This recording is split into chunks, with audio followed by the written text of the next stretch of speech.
Hello everyone, welcome back to the new video. तो जैसा कि हम पिछले वीडियोस में भी देख ही रहे हैं, न्यूज़पेपर्स में, मैगजीन्स में सारी चर्चा हो रही है कि यूपीएससी में अर्जेंट रिफॉर्म्स की नीड है। और मैं ये बोलूँगी थोड़े बहुत नहीं, बहुत सारे रिफॉर्म्स की नीड है यूपीएससी में। तो यही जो इशू है, ये जो रिफॉर्म्स की नीड है, ये एक मेंबर ऑफ पार्लियामेंट ने भी उठाई है, रेस करी है। तो बट 100% आप किसी पर रिलाई नहीं कर सकते हैं, तो इसीलिए आपको खुद के लिए खुद ही खड़ा होना पड़ेगा, because you guys are the future officers. तो आपको जब आगे जाकर के इतने बड़े बड़े लेवल पे काम करना है, तो आज आपको अपनी अगर कोई नाइंसाफ़ी हो रही है आपके साथ, तो आपको इशू तो रेस करना ही पड़ेगा। उसके बाद जो बीते दिनों आप देख रहे हो प्रीलिम्स का जो रिजल्ट है 2025 का, उसी वजह से ये सारी चीज़ें बहुत ज़्यादा बेसिकली नाराज़ है एस्पिरेंट यूपीएससी से, क्योंकि ना तो वो आंसर की रिलीज़ करता है, ना ही क्वेश्चंस ड्रॉप्ड क्वेश्चंस बताता है। ठीक है, तो काफ़ी सारे क्वेश्चंस हैं जो एस्पिरेंट के मन में रेज हो रहे हैं। उसके बाद भाई स्कैम की क्या रियलिटी है, ये हम लोग बात कर चुके थे, क्योंकि काफ़ी लोगों ने ये बोला कि ट्रिपलेट्स का सिलेक्शन, ड्यूप्लेट्स का सिलेक्शन हो रहा है, आप सीरीज़ में रोल नंबर देख रहे हो, और ऐसा काफ़ी जगह देखने को मिला है। जो क्वेश्चन पेपर था शायद ये भी बोला जा रहा है कि लीक हो गया था। ठीक है, काफ़ी लोग की डिमांड है कि री एग्ज़ाम होना चाहिए। अगर इस तरीके की कोई भी डिस्क्रिपेंसी हुई है, कहीं पे भी हुई है, एक जगह भी हुई है, तो देखो यूपीएससी ऑल ओवर इंडिया का एग्ज़ाम है, तो एग्ज़ाम जो है वो कंडक्ट री एग्ज़ाम होना चाहिए अगर कुछ भी गड़बड़ हुआ है तो। उसके बाद प्रोटेस्ट, काफ़ी लोग ये डिमांड कर रहे हैं कि प्रोटेस्ट होना चाहिए। अगर भाई आपको अपनी आवाज़ रेज करनी है, तो हमारे पास एज बीइंग फंडामेंटल राइट है, हमारे पास human being citizens of India, हमारे पास फंडामेंटल राइट है कि हम अपनी आवाज़ को रेज कर सकते हैं, पीसफुल एसोसिएट कर सकते हैं, बेसिकली पीसफुली इकट्ठे हो सकते हैं। ठीक है, तो ये सारी चीज़ें तो हम लोग कर सकते हैं कॉन्स्टिट्यूशनली। उसके बाद इशू जो है वो रेज करा गया है एक एमपी द्वारा, एक मेंबर ऑफ पार्लियामेंट है डॉक्टर जावेद, जो कि लोकसभा से एमपी है। उन्होंने लेटर लिखा है यूपीएससी को और दो डिमांड्स रेज करी हैं। बेसिकली एक तो इशू आंसर की का ही आता है, जो आप देखते हो कि आंसर की यूपीएससी जो है वो रिलीज करता है फुल 1 साल के प्रोसेस के बाद। अगर आपने 2023 में सपोज एग्जाम दिया है, तो आंसर की आपकी 2024 के इंटरव्यू वगैरह के रिजल्ट के बाद ही डिक्लेयर करता है। तो ये 1 साल तक जो एस्पिरेंट है वो बहुत ज़्यादा कंफ्यूज रहता है कि उसके जीएस में क्या कंडीशन थी, या फिर सीसैट में उसको इम्प्रूवमेंट की नीड थी। तो यूपीएससी को जो आंसर की है with in 15 to 20 days release कर देनी चाहिए प्रीलिम्स के रिजल्ट के जस्ट बाद, या फिर आप 1 मंथ का टाइम ले लो। बट ये 1 साल का जो टाइम है, ये एस्पिरेंट के लिए बहुत ही ज़्यादा वेटिंग लॉन्ग पीरियड हो जाता है, क्योंकि 1 साल के बाद उसका दोबारा से प्रीलिम्स आ जाता है और वो समझ ही नहीं पाता है। अभी अगर आप देखो 2024 की जो आंसर की यूपीएससी ने रिलीज़ करी है, उसमें जो 3 क्वेश्चंस डिस्प्यूटेड है, या 3 क्वेश्चन यूपीएससी ने ड्रॉप कर दिए कहा जाए, तो उससे कुछ पॉइंट मार्क्स से ही बहुत सारे एस्पिरेंट का सिलेक्शन नहीं हुआ, उनका प्रीलिम्स ही नहीं क्लियर हुआ, क्योंकि कुछ पॉइंट मार्क्स से ही वो रह रहे हैं। ठीक है, और अगर आप 2025 वाला अभी प्रीलिम्स का रिजल्ट देखेंगे, तो बहुत सारे लोग कमेंट में बताते हैं कि उनके 96 आ रहे हैं जीएस में, 75 आ रहे हैं सीसैट में, but still they are not able to qualify prelims. तो कितनी कट ऑफ गई है, क्या क्वेश्चंस यूपीएससी ने ड्रॉप करें, वो हमें अभी तक नहीं पता चला है, और 1 महीना होने जा रहा है रिजल्ट को आए हुए। ठीक है, अभी आप देखोगे हफ्ते 10 दिन के बाद 11 तारीख को रिजल्ट आया था, 11 जून को, 10 दिन के बाद आपका अप्रॉक्स आपको 1 महीना हो जाएगा। तो still UPSC should be accountable to the aspirants. ठीक है, एंड उसे कुछ ना कुछ तो इन्फॉर्मेशन, कुछ ना कुछ प्रेस रिलीज करना ही चाहिए। उसके बाद जो क्वेश्चन आता है that is of the age. ठीक है, काफ़ी लोग ये बोलते हैं कि जब एज दे रखी है एक, तो नंबर ऑफ अटेम्प्ट्स क्यों दे रखे हैं 6 फॉर द जनरल कैटेगरी। जब एक 32 जो एज लिमिट है वो फिक्स कर दी गई है, तो नंबर ऑफ लिमिट्स क्यों जो है स्पेसिफाई कर दिए गए हैं। अब जो एज की मैं बात कर रही हूँ यहाँ पे, जो इशू उनके द्वारा रेज करा गया है, डॉक्टर जावेद हैं ये। ठीक है, डॉक्टर मोहम्मद जावेद हैं, ये एमपी हैं लोकसभा से। I guess if I am not wrong, तो ये मिनिस्ट्री ऑफ रूरल डेवलपमेंट के हैं शायद। अगर आप लोगों को पता है तो you can tell me in the comment box. ठीक है, अब एज जो है यूपीएससी ने एज फिक्स कर रखी है, दैट इज अकॉर्डिंग टू 1 अगस्त। ठीक है, बट डिमांड ये होती है कि ये देखो, ये उनकी डिमांड नहीं, बेसिकली एस्पिरेंट्स की ही डिमांड है जो उनके द्वारा रेज करी जा रही है।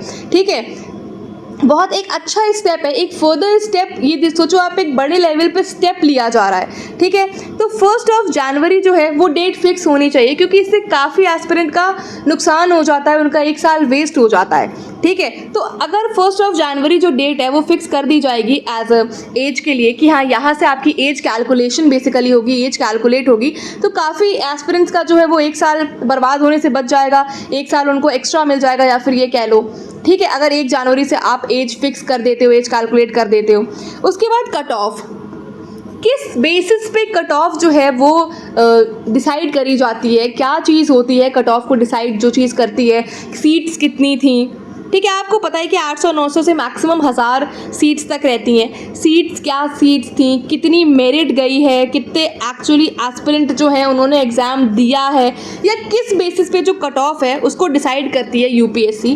तो ये सारी चीज़ें should be disclose to the aspirants. कुछ तो बताना चाहिए एटलीस्ट। आप सारी चीज़ें नहीं डिस्क्लोज कर सकते, आई कम्प्लीटली एग्री, बट कुछ चीज़ें तो आपको बतानी चाहिए कि हाँ इस बेसिस पे जो कट ऑफ है वो डिसाइड करी गई है, ठीक है।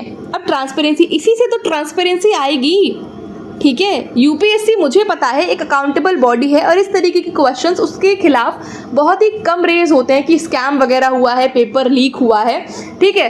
कभी कभी ऐसा होता है और यूपीएससी में तो शायद एक ही बार ऐसा देखा गया है, बट बहुत ही कम चांसेस होता है कि पेपर जो है लीक हो गया हो या फिर इस तरीके की कोई डिस्क्रिपेंसी हो गई हो, ठीक। पर तब भी अगर कोई भी बॉडी 100% करेक्ट नहीं हो सकती, लूप होल्स तो सभी में होते हैं, क्योंकि कई बार आप देखते हो कि जो मिनिस्टर्स हैं उनके बच्चों का सिलेक्शन हो रहा है, ठीक है। एंड एक और चीज़ आप देखते हो, जो चीज़ आप देखते हो वो इम्पॉर्टेंट है कि फेक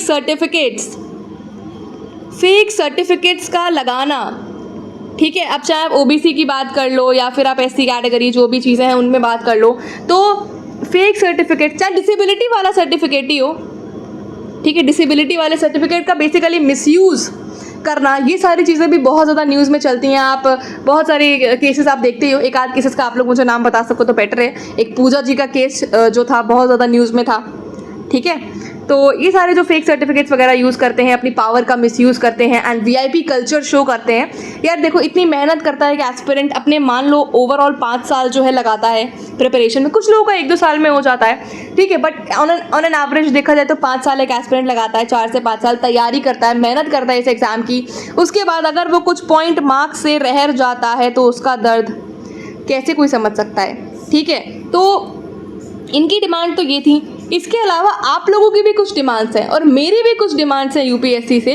टाइमली रिलीज़ करना, ये तो एक बेसिक डिमांड है कि आप 1 साल के प्रोसेस के बाद रिलीज़ करते हो, टाइमली रिलीज़ करो, आप 1 महीने के अंदर रिलीज़ करो। उसके बाद जो एक क्वेश्चन रेज करा जाता है वो है ओएमआर का क्वेश्चन।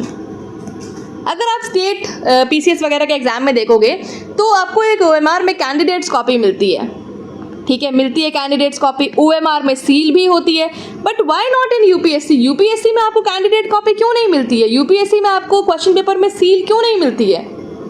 ठीक है, तो ये सारे क्वेश्चंस हैं, ठीक है, ये काफ़ी बड़े क्वेश्चंस हैं, ये छोटे मोटे क्वेश्चंस तो नहीं हैं। हाँ, ये मेजर क्वेश्चंस हो सकते हैं, आंसर की का इशू, एज वगैरह का कैलकुलेशन वाला चीज़ें, time release, cut off, but ये भी एक मेजर इशू है ओएमआर को लेकर के, ठीक है। ओएमआर भी एक बहुत इशू हो सकता है, बहुत बड़ा इशू हो सकता है। काफ़ी लोग मुझसे कमेंट में बोल रहे थे कि we are organising a protest.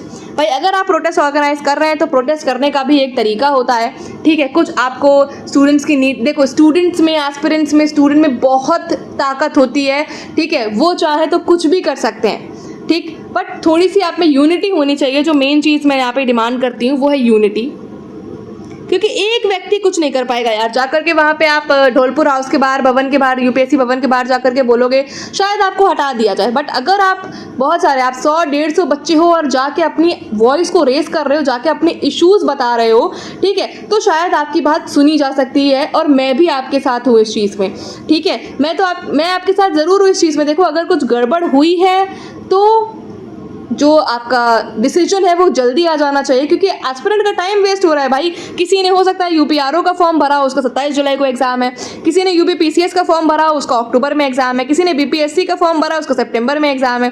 तो आप खुद सोचो ना कितना डिस्टर्ब हो रहा है जो एस्पिरेंट है इस बात से, ठीक है। बट अगर चीज़ें ठीक हैं, सारी चीज़ें ठीक रही हैं, किसी तरीके का कोई स्कैम नहीं है, तो आपको आंसर की रिलीज़ कर देनी चाहिए। You should be transparent.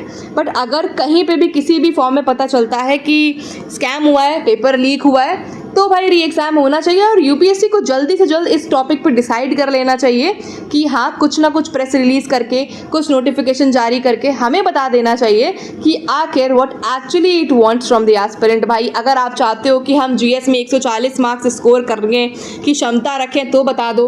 अगर आप बहुत टफ बनाना चाहते हो इस पेपर को, अगर आप जो सीसैट है उसमें 10th लेवल आपने, जैसे कि उसमें लिख रखा है अपने सिलेबस में, अपने नोटिफिकेशन में कि 10th लेवल की बेसिक मैथ्स आती है, तो शायद अब 10th लेवल की बेसिक मैथ्स अगर आप हटा रहे हो क्वेश्चन पेपर से, तो आप नोटिफिकेशन में भी चेंज करो कि नहीं, हम आपसे 12th लेवल की, हम आपसे IIT लेवल की मैथ्स पूछेंगे, तो आप नोटिफिकेशन में भी चेंज करिए, ठीक है। तो बहुत सारी चीज़ें हैं और आपकी कुछ और डिमांड्स भी हो सकती हैं, you can tell me in the comment box. और अगर आप मुझसे किसी भी तरीके से जुड़ना चाहते हैं तो you can join the Telegram channel, जिसका लिंक कमेंट सेक्शन में पिन कर दिया है, डिस्क्रिप्शन में भी है, जा करके आप ज्वाइन कर सकते हैं टेलीग्राम को, जहाँ पे आपको अपडेट्स वगैरह PDF वगैरह जल्दी मिल जाती हैं। और फिलहाल मैं आपको UPSC के लिए NCERTs पढ़ा रही हूँ, UPSC और स्टेट PCS के लिए भी। And What am I teaching right now? I am teaching general Hindi, सामान्य हिंदी मैं आपको UPRO के लिए पढ़ा रही हूँ अपने नोट से, जिसमें आपकी जो 60 मार्क्स की हिंदी आती है, उसमें हमारा एम है कि हम 55 मार्क्स स्कोर कर सकें, at least on the minimum case 50 marks तो हम स्कोर कर ही पाएँ, क्योंकि अगर आप हिंदी में अच्छा कर लेते हैं तो आपका जो सेफर साइड में चले जाते हैं, बेसिकली आपका सिलेक्शन के चांसेस बढ़ जाते हैं। और अगर आप NCERTs वगैरह पढ़ना चाहते हैं स्टेट PCS के लिए और UPSC के लिए, तो you can subscribe to the channel, ताकि आपसे कोई इंपॉर्टेंट अपडेट मिस ना हो जाए। एंड आप लोग मुझसे जुड़ सकते हैं मेरे मेल के थ्रू, ये मेरा मेल है, आपको डिस्क्रिप्शन में भी मिल जाएगा जाकर के मेल। अगर आप प्रोटेस्ट वगैरह के बारे में कोई भी इन्फॉर्मेशन मुझे देना चाहते हैं and you want me to join the protest, you can mail me directly, you can mail me, आप जाकर के मुझे मेल कर सकते हैं। एंड इफ़ यू वांट कि मैं आपसे लाइव जुड़ूँ जूम मीटिंग के थ्रू, ठीक है, जूम मीटिंग के थ्रू आप मुझसे चाहते हैं लाइव जुड़ना, तो आप लोग मुझे कमेंट में बताइए, तो मैं एक जूम मीटिंग ऑर्गेनाइज करूंगी आपके टाइम पे, आप जिस भी टाइम पे मैक्सिमम टाइम पे आप लोग फ्री होंगे, उस टाइम पे हम लोग एक जूम मीटिंग फिक्स करेंगे। और अगर किसी भी तरीके की डिस्क्रिपेंसी आ रही है, प्रोटेस्ट वगैरह के बारे में हमें बात करना है, तो हम उसी टाइम पे सारी चीज़ों के फिक्स करेंगे, सारी चीज़ें डिसाइड करेंगे and we'll move forward in that way only, ठीक है। फिलहाल के लिए अगर आपको वीडियो पसंद आया है, वीडियो में समझ आ रही हैं चीज़ें and you guys are thinking कि हाँ ये सारी चीज़ें एक्चुअली में हो रही हैं, तो you can subscribe to the channel, like the video, comment में अपना फीडबैक मुझे ज़रूर बता सकते हो and share it with your friends, ताकि जो ये चीज़ें हो रही हैं उनको भी पता चले। And if they are facing such issues या वो पढ़ना चाहते हैं, तो they can also subscribe to the channel. मिलेंगे आप लोगों से नेक्स्ट वीडियो में, तब तक के लिए अपडेटेड रहिए एंड देखते रहिए कि आपके आसपास क्या हो रहा है। Bye bye. And the last thing is raise your voice because nobody is going to do so for you. Bye.